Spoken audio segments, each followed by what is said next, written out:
नमस्कार प्यारे बच्चों, मैं आज आपका राठी कक्षा में स्वागत करती हूँ।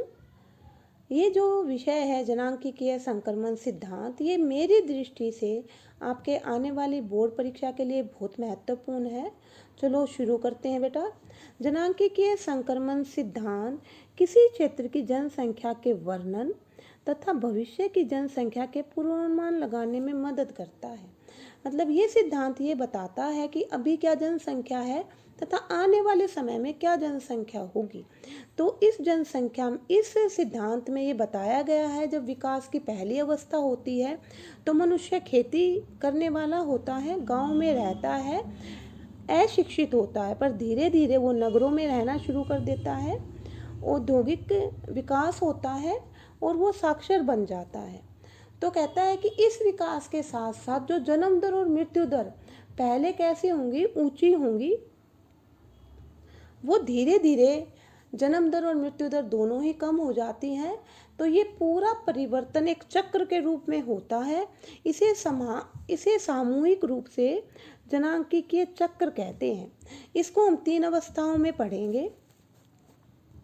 जैसे कि आपको दिख रहा है कि बेटा ये जो महिला है ये ग्रामीण क्षेत्र में रह रही है,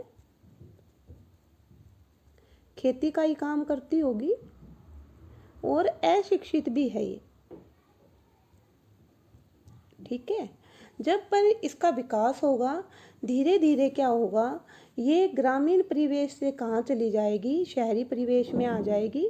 शहरी परिवेश में आ जाएंगे लोग, अशिक्षित से साक्षर बन जाएंगे, शिक्षित बन जाएंगे, और क्या होगा, औद्योगिक विकास होगा, औद्योगिक विकास होगा।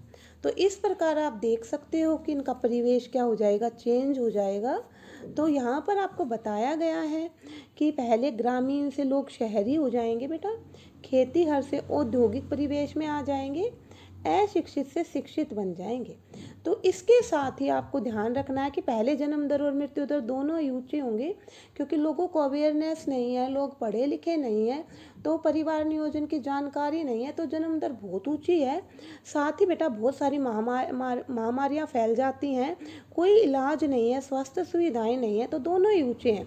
पर जब विकास होगा तो निम्न जन्म दर हो जाएगी, लोग शिक्षित हो जाएंगे, परिवार नियोजन के महत्व को समझने लग जाएंगे, और निम्न मृत्यु दर हो जाएगी बच्चों, क्योंकि स्वास्थ्य सुविधाएं डेवलप हो जाएंगी।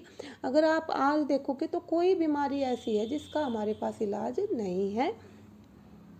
कम जीवन प्रत्याशा, पहले लोग कम आयु जीते थे, पर धीरे धीरे उच्च जीवन प्रत्याशा हो जाएगी। जैसे कि पहले के लोग, मान लीजिए कि औसत आयु 35 साल थी, अब व्यक्ति की औसत आयु भारत में नियर अबाउट 65 से ऊपर है।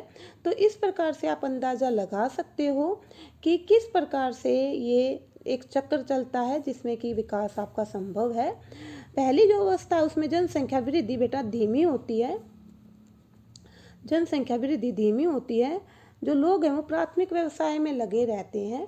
द्वितीय में क्या होगा, जन्म दर तो ऊंची है पर मृत्यु दर क्या हो जाती है, घट जाती है। इसमें तेजी से जनसंख्या बढ़ती है, क्योंकि जन्म तो उतना ही ले रहे हैं, पर स्वास्थ्य सुविधाओं का विकास होने के कारण मृत्यु दर नीची हो गई, तो जो जन्म दर और मृत्यु दर का अंतर है वो बढ़ जाएगा। उसी के कारण द्वितीय अवस्था में बहुत तेजी से जनसंख्या वृद्धि होती है। तृतीय अवस्था में क्या होता है बेटा, दोनों ही संतुलित हो जाती हैं, ना जन्म दर बढ़ती है ना मृत्यु दर बढ़ती है, दोनों ही कम हो जाती हैं। इसको संतुलन की अवस्था भी कहते हैं। इसमें तकनीकी ज्ञान में वृद्धि होती है। तो अब चलिए इसको हम समझते हैं।